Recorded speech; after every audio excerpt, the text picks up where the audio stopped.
Oh, there is. Yeah. Okay, well, we're right here today with my buddy Steve, and we're just going to figure out where we go from here today and ask a few questions. First of all, just tell me a little bit about, let's go back to your family life. Like Edna Marie, tell me how you met her. We'll start with something fun. Well, I did 2 years in Africa as a missionary journeyman with the Southern Baptists. And the Southern Baptists have this program where you can go in for 2 years, but you can't renew it. You can come back as a full-time career missionary and all that, but you can't do these short-term 2-year contracts more than once. So I came back, and I grew up in Miami, and I thought, you know, it was pretty expensive for the Southern Baptists to send me over there, pay all my housing, all my food, transportation, everything, they did everything. And there was no place to spend any money, so any little salary I had, like $100 a month, just went in the bank. There was no place to buy anything.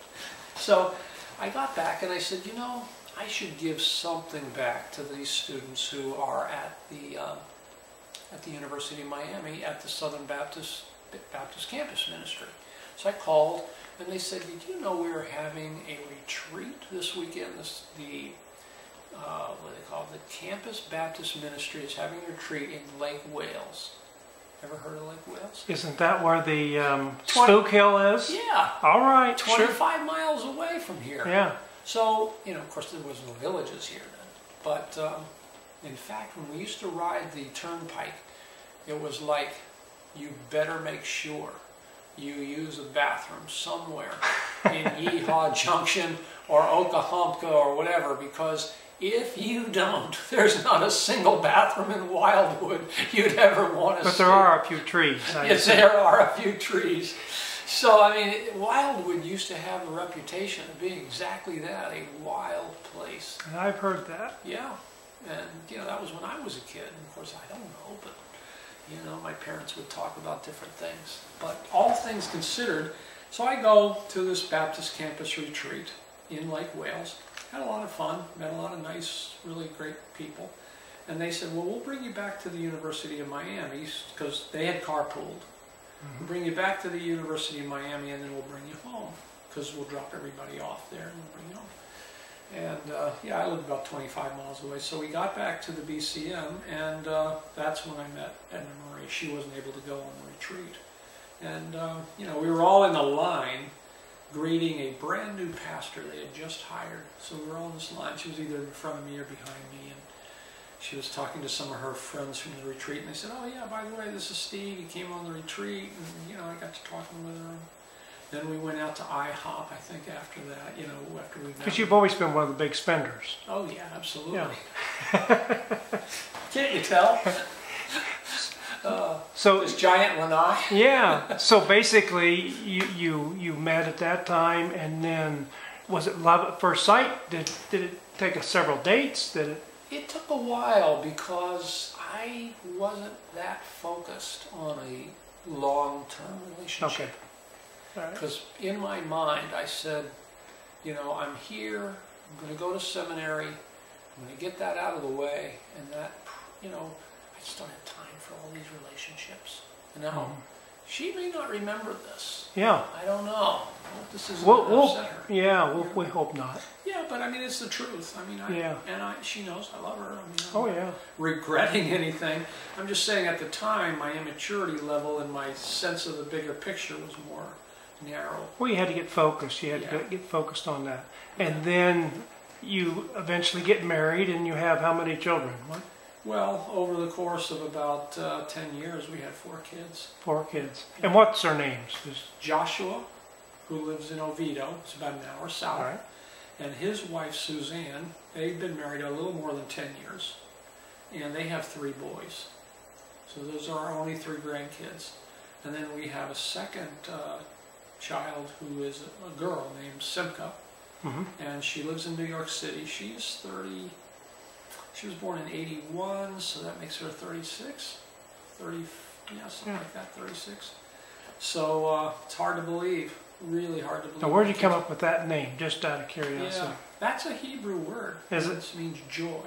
Okay. Joy, you know, like rejoice, that kind of joy. So yeah, her name means joy, and then she shares a conglomerate name. My mother's name was Mary, and her mother's name was Evelyn, so we put it together and we have Marilyn, Simca Marilyn Griffin. And yeah, so, and then we had a second son named Ryan. Mm-hmm. Met him.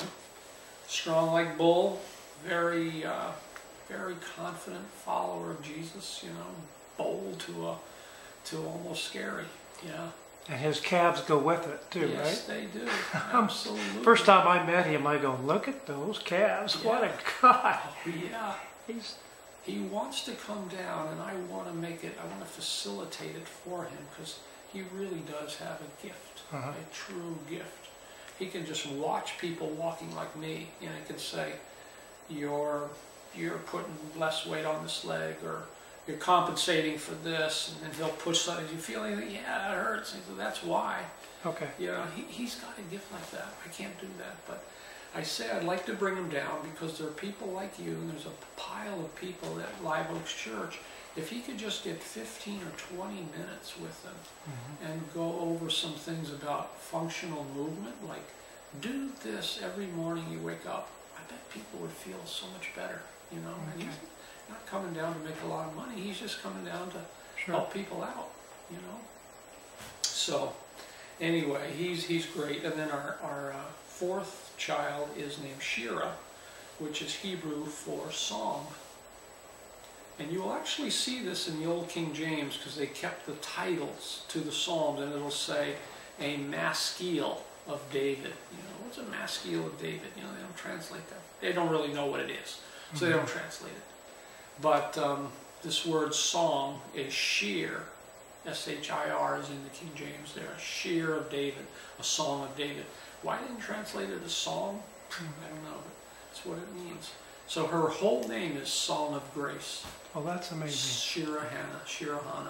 Yeah. We have a very talented family, very gifted. They all have their gifts. Oh, yeah. Absolutely. I think they get a little bit of intelligence from both of you. I think they get more of their emotional, you know, conglomeration from me, although Josh takes more after his mother. He's a lot more logical and cool and calculating and consistent, and yeah, I tend to be off in the nether sphere somewhere. I understand that part.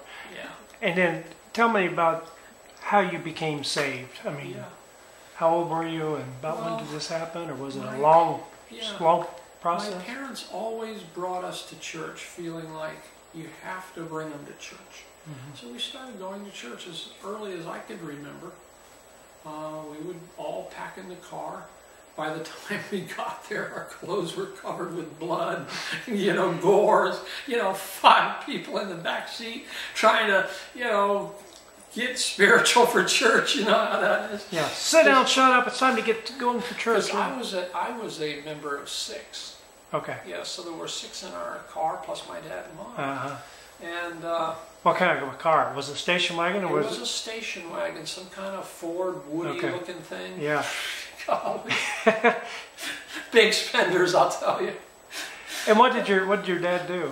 He was a clerk for an auto dealer, so he kept all the books and, you know, made sure people got paid and stuff like that. Yeah. And your mom? She was a stay-at-home mom. Okay. Yeah. Okay. She actually worked probably a lot harder than any of us ever imagined. You know? She had to learn how to cook with no money.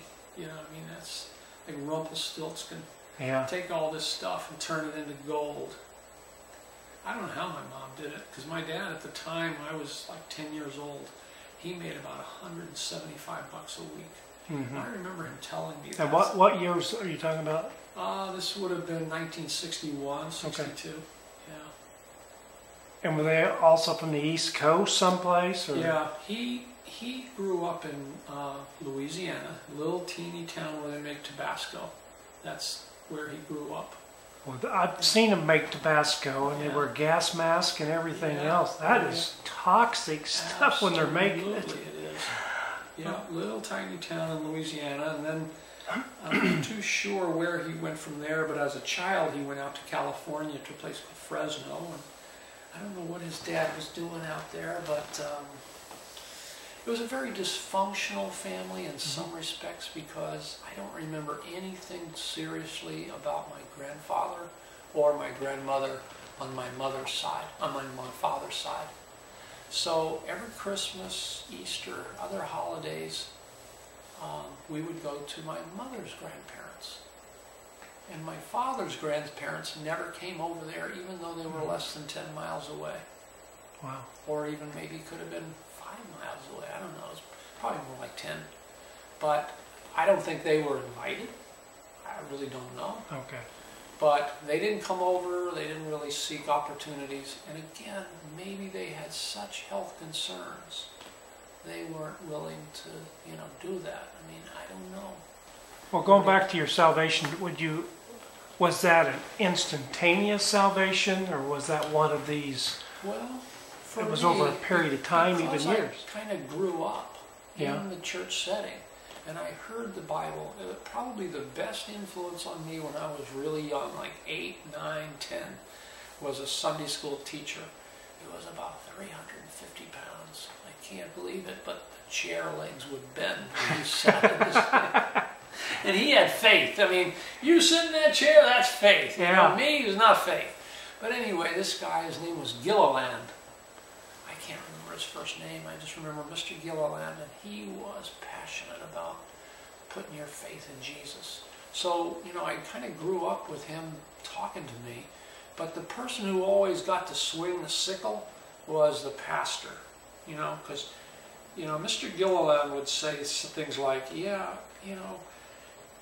we prayed as a little class, we prayed the sinner's prayer with me leading, and, several people raised their hand, and he'd mention who did that and stuff like that. So exactly when I became a believer, probably impossible to say, but there was a point where the pastor gave this very impassioned invitation.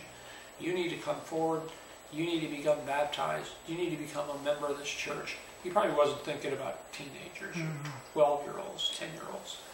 But, I went forward. It was pretty emotional. It was pretty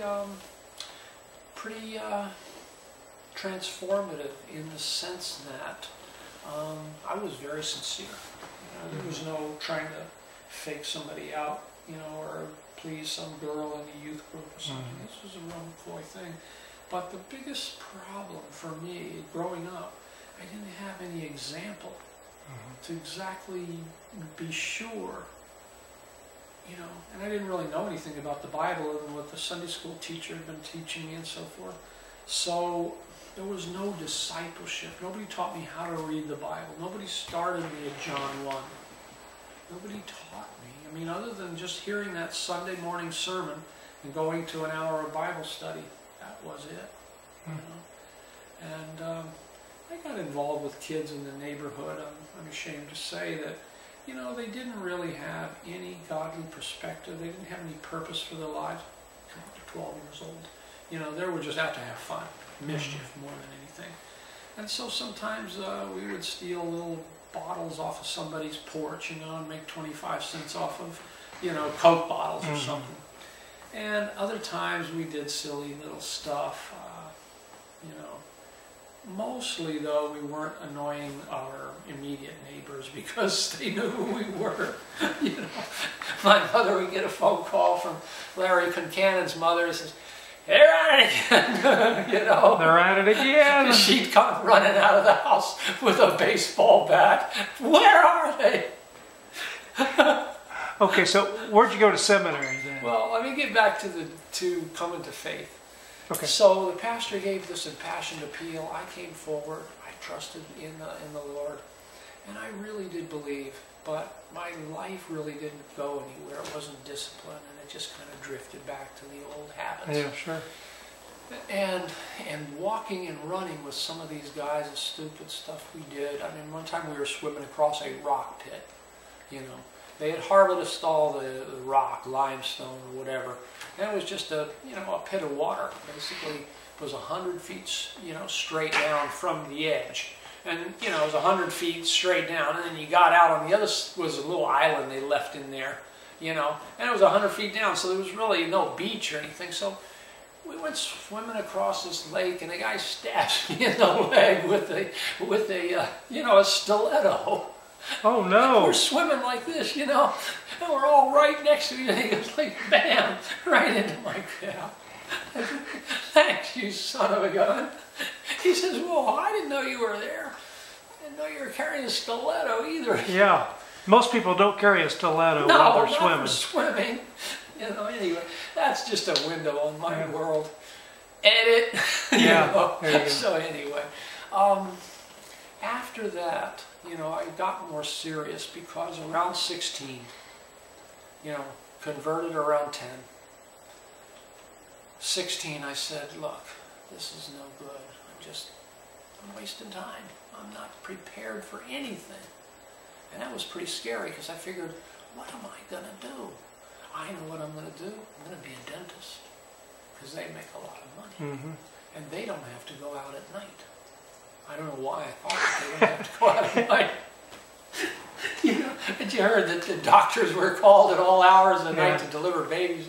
I'll be a dentist. I won't go out. Anyway, there I am sitting in church making my own plans, just living according to my 16 years old. I was with my very best buddy. We were in the furthest pew from the front, right back by the air conditioning intake. And they had invited a man from Fort Lauderdale, Florida to come and preach. Hollywood, Florida, I'm sorry. And he came down and he was absolutely life-giving.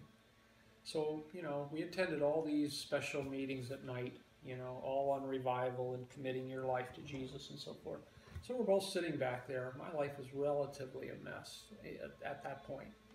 And he said to me, and this I think gives me a little bit of distinction from many Christians today.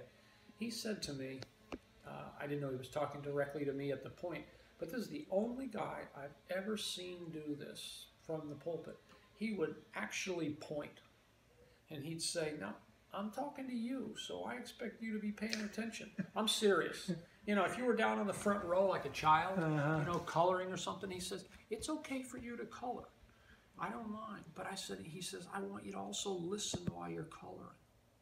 He would do that. He was like interrupt himself. And then, he said, if you're too hot, you take your coat off, feel free. But make sure that nothing is distracting you. He would be pointing somebody. Make sure nothing is distracting you, because I can tell you're not focusing. Oh, he was excellent. So here I am sitting in the back of the church, and he looks to the back and he points to the back and he says, I challenge you, young man. This is exactly his words. If you give your life to Jesus, you will never regret the adventure you're going to go on. Mm-hmm. He didn't scare me with hell. Mm-hmm. I'm the adventure type. Mm-hmm. If he said, hell, we're going down there and we're going to crack some of our boys out, I said, count me in, I'll climb down there with you. But so, when he said that, I said, yes, absolutely, the creator of the universe, he probably has some great adventures. I'm going with him. And I turned my life around, basically turned it over to the Lord. And I said, Lord, I don't care what you ask of me. Just make sure I know it's you and not some weird, cultural crap. And he said, okay. And that really was a word from God, from that pastor to me. So I went to see him later on, and I said, was that just theatrics? Because, come on, pastors are used to theatrics. They're up there theatricizing. He says, no. He said, I sensed there was something drawing you to a higher place. And I said, well, that's all I need to know, because I'm going there. And, he was impressed. I was impressed with him. But from that point on, I said, Lord, you indicate the next steps. And as time, unfolded out of my, junior and senior year, I felt more and more like, yeah, I need to go into the pastoral ministry. I really felt like that was what I was supposed to do. But not immediately from college. So I went to Africa, and I did some preaching over there. I didn't know anything, of course. Right out of high school, college, and all that. And, I didn't have any. So you were there a couple of years, and you were a pastor for how many years? Well, when I got back from Africa, my parents had left the Southern Baptist Convention and went in a congregational path that, was different. And I stayed with them. They lived in Miami. And their pastor said to me, well, if you're really serious in seminary, you should consider Biblical Theological Seminary. Solid Bible teaching school. And the more I checked it out, the more convinced I was it was ideal. Solid, curriculum on interpreting the scripture from the original languages. A lot of Hebrew and Greek, and a ton of homiletics. And not just your average kind of like here, you preach a sermon and people say nice. No, their basic task was to tear this whole message to shreds. And everything he did, said, or didn't do or say, I want that on paper, criticizing this thing. He will never know you wrote this message was abomination, but I'll see it. If it's relevant, I'll pass it on to him. So everybody was there trying to make me a better preacher, and me too. And it was good because while I was in seminary, I was attending a Mennonite church not too far from where we lived, and the man, who is just an amazing man, said to me, would you consider teaching Sunday school? I said, sure. So it was in the Sunday school, and then later on, more a defensive method than anything else, I became the assistant pastor. They first came to me and said, we really want you to be an assistant pastor here to, our senior pastor. I said, well, I don't know Mennonites like I really want. I didn't grow up a Mennonite. I just joined them because they seemed like a good place. Because I don't really know Mennonites, and I'm not so sure I believe everything Mennonites believe. Like they were anti-war. Yeah, I know. And I have since become anti-war. Yeah, oh, so absolutely. But that was a little rock in the road for me because, again, it was more ignorance than resistance. And the same was true for some other perspectives like sprinkling. I was told so many times, it was nauseating, that if you were dunked all the way under, it didn't count. That's horrible to say something like that to anybody. It is. Especially that Quaker that has no belief in that part of it. Right. And they're as strong as Christian as you've ever been around. Absolutely. Like my grandmother. Yeah, absolutely. And there are people who have never been baptized. Sure. But they are rock solid people. I will never throw rocks again at anybody's baptism. As long as they say, I love Jesus, I'm going to say, I love Jesus, and we're going to get better, helping each other. If that means getting baptized, great. If it means something else, that's great. But whatever Jesus has in mind, that's where we're going. And, I don't think we're going to be disappointed with his plan. I really don't. No. Now, do you think there's going to be people like Sundance in heaven? I think there are, yeah. Yeah, I think there's going to be animals in heaven. Absolutely. We have some images in Revelation, but again, they're just images. Are they symbols? Are they real beings? I think they're just images, but, there's eagles flying around in heaven. And where are you, Sundance? There he is. Hey, Sundance. What a good boy. Oh, yes. So anyway, the long and short of it is, I went to a seminary. I then started working for the Mennonite church because they hired a man in between one guy leaving and me accepting. They hired one guy, and he was just bad. And he left. He really crashed and burned. And I said, I can't let them choose somebody else like this, So I said, I'm ready. You convince me. So you become a senior head pastor of a Mennonite church? No, an assistant pastor to a senior of a Mennonite church. And he had been there 25 years. He planted the church. So, there was no point in me trying to think of ever replacing him because he could not be replaced. You know what I mean? So when did you start like the prison ministry? I know you did that for several years. So. Well, we hung out in Pennsylvania. It's north of Philadelphia for about 5 years, maybe a little longer. We loved that area. People were real. It was just a really peaceful time. And the kids loved it there. But there was conflict when the first guy left, and the senior pastor resigned, and there was a lot of confusion, and I got interviewed for the senior pastor's spot, and there was a lot of bad blood after that whole thing. So I said, it's time for us to leave. And so Nance, you're so brave. You're such a brave boy. Yes, you're so brave. So I accepted the position there, and we were there for about 5 or 6 years.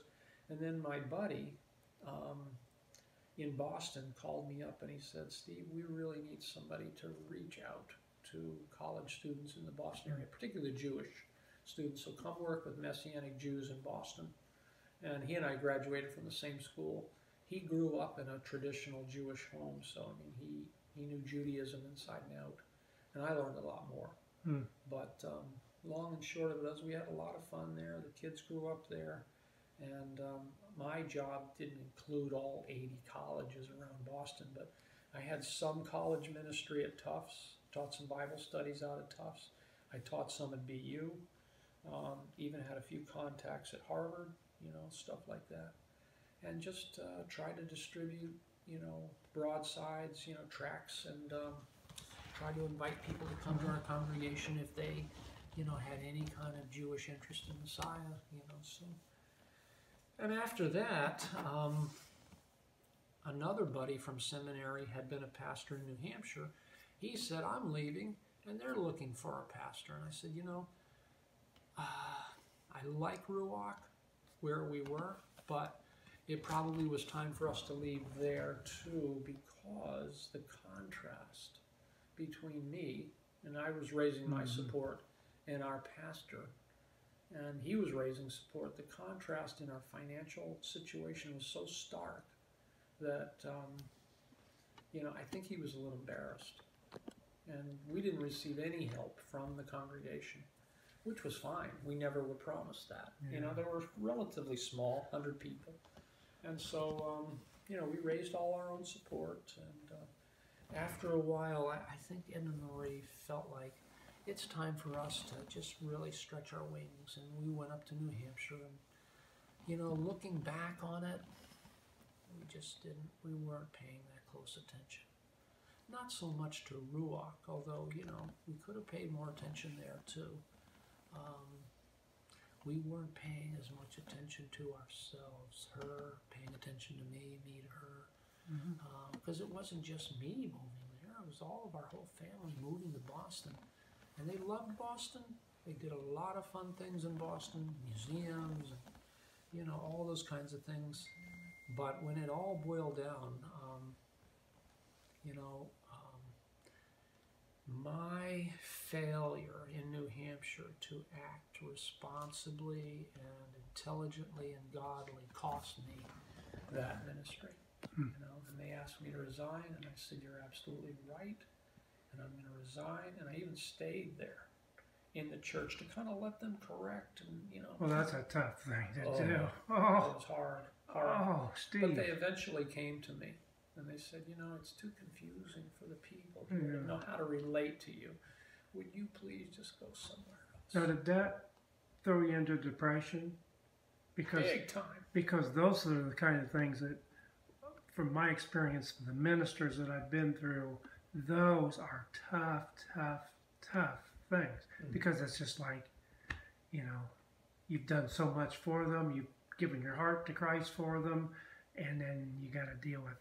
So my heart goes out for you and all the other ministers that you get terminated at some time during your career.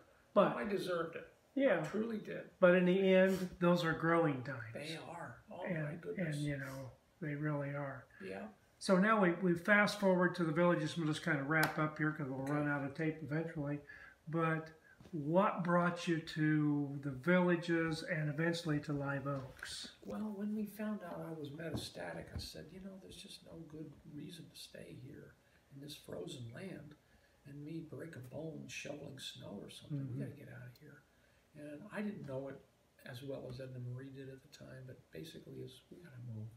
And we didn't know where, we didn't know when, we didn't know how. I mean, again, we gave everything we ever earned away. We put our kids through private school instead of thinking for our retirement. You know? And that's every good parent does that. So all that is to say, once I resigned that ministry, I started looking for other options to do, and one of them that became available was a technical writer. So I started writing manuals for a thermal spray company. Wow. We sprayed metal on everything you could spray metal on. The Navy, for example, had tail hooks on these planes. They drop, they hit the deck, they hit a wire, and it stops the plane, right? Mm-hmm. Those hooks cost $5,000 each. They're about as long as this couch, Mm-hmm. and they have huge hooks on them. But they hit the deck of the ship at some couple hundred miles an hour. I mean, they're really moving when they hit this thing. Yeah, that's amazing how It is. that works. Yeah. So the Navy came to our company and they said, you know, $5,000 for a hook, and we only use it once. Because when it hits that deck, it gets a lot of stress in there, and we don't ever want a plane to go into the drink, so we only use these hooks once. But if you can spray them, and we analyze the result, maybe we can use it again. You know, that kind of thing was coming to us all the time. So I would write manuals for all the equipment and how these knuckle draggers could, use it and maintain it. But after a while, it's all up to date. Any engineer can come along and change a word or two, a paragraph. So I wrote myself out of a job. Mm-hmm. And they sent me packing. And then I applied for a job at the prison thinking, maybe this is what God wanted all along. Because I really thought it's just down the road. Maybe I should go into the ministry there. Thinking as a Christian. But the Lord said, no, you're going as an officer. I'm going to pay you to minister in that place. You don't have to raise any support. So, well, thank you, Lord. So I took a job there. I probably was not qualified for that job because I did not like Arlo Guthrie. Mm-hmm. I want to kill. Yeah. I want to kill. You met some characters, yeah, obviously. I sure have. I mean, I met sergeants and lieutenants and whatnot that, said, how in hell did you ever come to this place? I said, I am still asking myself. Yeah. Because they said, we've never met anyone with any kind of real education in this place. There are a few, but on the whole, we don't have college graduates in here. We don't want college graduates. Mm-hmm. They think they know everything when they very rarely know anything about corrections. So I said, well, I don't know anything about corrections either, and I certainly am not here to tell anybody how to do their job. I'll do my job, and you just make sure I'm doing it, and we'll be fine. So I got along with people, but on the whole, when they wanted to smash people down, I wanted to give them a second chance. Mm-hmm. Yeah. So that's it. So that's it. Well, I want to thank you very much, Steve, for your candid remarks, and I've learned a little bit about your life and Edna Marie's and the children and your life as a Christian, and we appreciate what you've done for all of us. Thank we you. really Thank do. you, pal. Okay. Well, I also want to hear your testimony, either like this or, We'll do her. Excellent. We'll do her. All Thank right. you, Steve. Thank you.